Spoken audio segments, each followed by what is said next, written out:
TreVeyon Henderson, anyone who's watched me knows what I said. He's a better running back than Giante.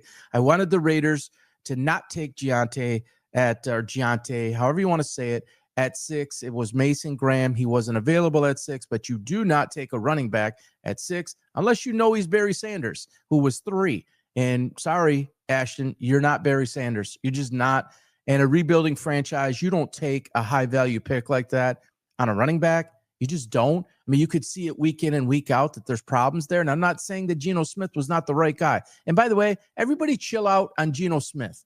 Like, this is not, I mean, he made some bonehead stuff yesterday. I'm not going to lie. You can't defend that. And you see how upset he was and wanting to throw his helmet. That's frustration. That's a guy who cares. That's a guy who knows he's better than that. But I'm telling you, there's problems within the team that they're just not there yet. And I picked them along with Jacksonville basically to be the most improved teams this year. And that's looking really bad. That's looking really bad. They're a ways away. They are still devoid of talent. And that's just, honestly, you can get a serviceable running back all over the place. You don't spend a 6. And Brady, I'm a huge supporter. You see him on the back of the sign here and the person over his shoulder I'm going to talk about here in a moment. Tom Brady biffed on that. And John Spytek biffed on that. You just don't do it. That's a luxury pick. If you're already established, and I talked about this with the Lions for years, they took Eric Ebron at 10. They took Hawkinson at 8. These are all tight ends.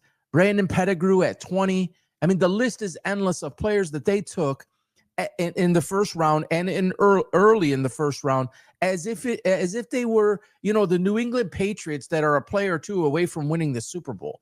And that's a mistake I think that Brady made. I'm not going to go on too long here. I'll talk about that more later. But TreVeyon freaking Henderson, New England, you won the game, and it's hard to argue with that. But wake the F up and realize what you have on the bench. On the bench. You see Quinshon Judkins yesterday? TreVeyon Henderson can do that and more. Like, what are you guys thinking? This is McDaniels, who is very good in so many ways, and Vrabel, who's so good in so many ways. This is the Billy Ball thing here. Okay, he's not Ramondre Stevenson, and then you put Gibson in there after Stevenson, or Ramondre Stevenson, after he fumbles the ball. You go to Henderson, he can bust off a run for 13 like that. He can do that all game, folks. Like 6 for 24 yards. His prop was actually 24.5 yards. I gave that to the public, and it lost by a half a yard.